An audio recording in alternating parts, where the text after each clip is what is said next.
Je dis cela en tant que survivant de l'Holocauste. Le génocide à Gaza ne se fait pas en mon nom, ni en notre nom. La manière dont le gouvernement israélien utilise la mémoire de l'Holocauste pour justifier ce qu'il fait aux Gazaouis est une insulte totale à la mémoire de l'Holocauste. C'est une outrage. Lorsque j'ai vu l'ambassadeur israélien aux Nations Unies porter une étoile jaune, cela m'a retourné l'estomac. En tant que personne ayant dû porter une étoile jaune, comme toute ma famille, je suis insulté par cela. Ce qui distingue l'Holocauste juif, c'est son échelle industrielle et les méthodes industrielles appliquées. Ce qui se passe à Gaza est similaire en cela. L'échelle des bombardements et la nature indiscriminée des bombardements, le manque total de considération pour les enfants et les femmes, qui sont la majorité des victimes, équivaut à un génocide à échelle industrielle.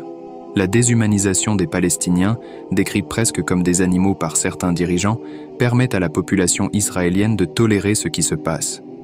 La manière dont les Palestiniens arrêtés sont traités, obligés de se déshabiller et défilant dans cet état, fait partie de l'humiliation. En Cisjordanie, l'organisation des checkpoints, les heures d'attente sans raison pour aller à l'école ou au travail, tout cela équivaut à une humiliation similaire à ce que nous avons vécu. La détermination et la constance avec lesquelles ils s'efforcent de détruire l'ensemble de Gaza sont très similaires à la cruauté et à la détermination des régimes fascistes. Certaines des actions de l'État nazi dans la déshumanisation et les meurtres de masse totalement cruels, etc., si elles se répètent, je ne vois pas pourquoi on ne pourrait pas faire le parallèle. Cela ne peut qu'aider à comprendre ce qui se passe.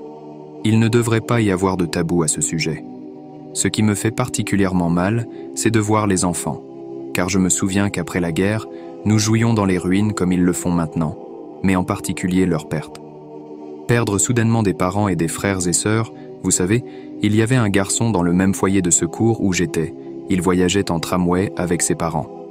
Ce garçon s'est déplacé à l'avant pour se tenir derrière le conducteur du tramway parce qu'il était intéressé par le fonctionnement des leviers. À l'arrêt suivant, un groupe de raideurs a arrêté les parents, identifiés comme juifs, et ils ont été arrêtés sur le champ. Le fils a été séparé à l'avant et ils ont dû prendre une décision immédiate. Lui dire quelque chose et l'impliquer ou le laisser peut-être échapper au filet. C'est ce qu'ils ont décidé. Donc ils ont été descendus du tramway et envoyés à Auschwitz. Ils n'ont jamais dit au revoir à leur fils et ils ont péri à Auschwitz. C'était la fin de la famille. Pouvez-vous imaginer l'état psychologique de ce garçon qui s'est soudainement retrouvé seul, sans dire au revoir à ses parents ? Je pense que ce genre de séparation et le sentiment d'incapacité totale à intervenir ou à exercer une influence positive sur les événements, cette destruction des familles de cette manière, se répète à Gaza. Je pense avoir entendu dire que certaines familles divisent les enfants, en laissant certains avec une branche de la famille et d'autres avec une autre, afin qu'au moins quelqu'un survive de la famille. Il y a un écho de la même expérience que celle vécue par les Juifs. Les chambres à gaz et l'échelle industrielle de l'extermination, ainsi que les aspects invisibles, la douleur émotionnelle incroyable, tout cela pris ensemble, il me semble inconcevable que cela se répète n'importe où dans le monde. C'est pourquoi nous disons « pas en notre nom » et plus jamais ça.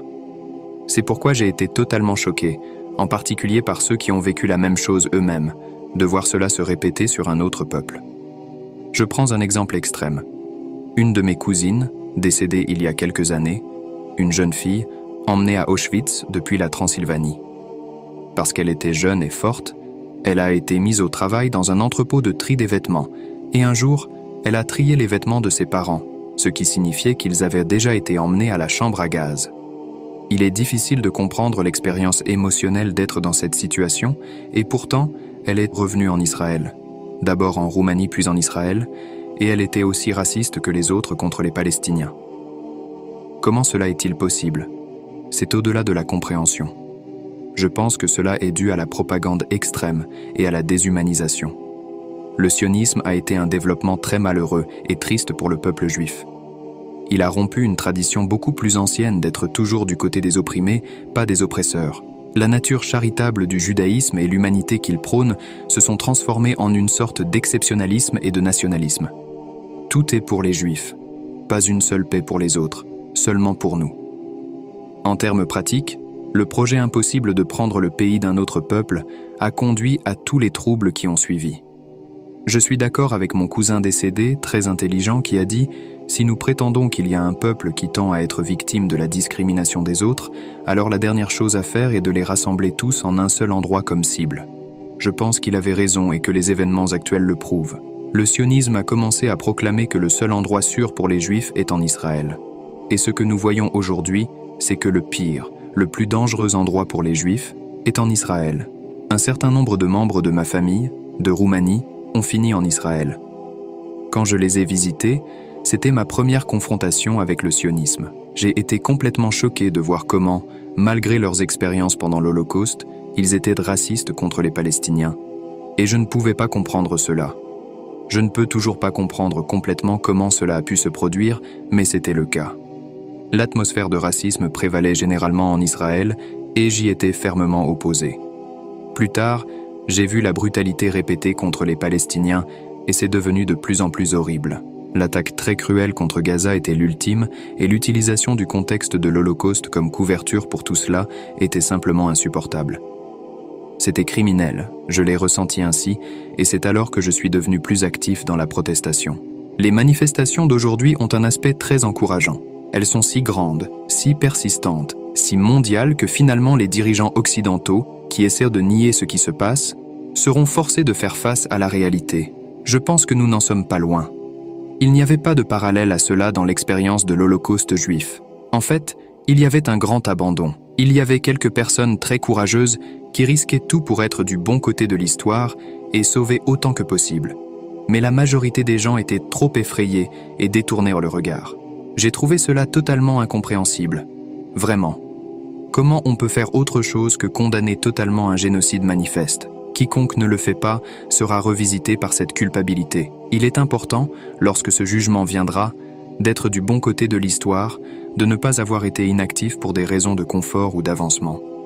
Stephen Kapos, survivant de l'Holocauste nazi, exprime son indignation face au génocide à Gaza, qu'il considère ne pas se faire en son nom ni en celui des autres survivants. Il dénonce l'utilisation de la mémoire de l'Holocauste par le gouvernement israélien pour justifier leurs actions contre les Gazaouis, qu'il qualifie d'insulte à la mémoire des victimes de l'Holocauste. Kapos compare la destruction de Gaza aux méthodes industrielles et à l'échelle de l'Holocauste, soulignant la déshumanisation et le traitement brutal des Palestiniens. Il critique également le sionisme, qu'il considère comme ayant dévié des valeurs humanitaires du judaïsme. Kapos appelle à une opposition active contre l'injustice et la déshumanisation, affirmant que l'inaction face à ces atrocités constitue une complicité.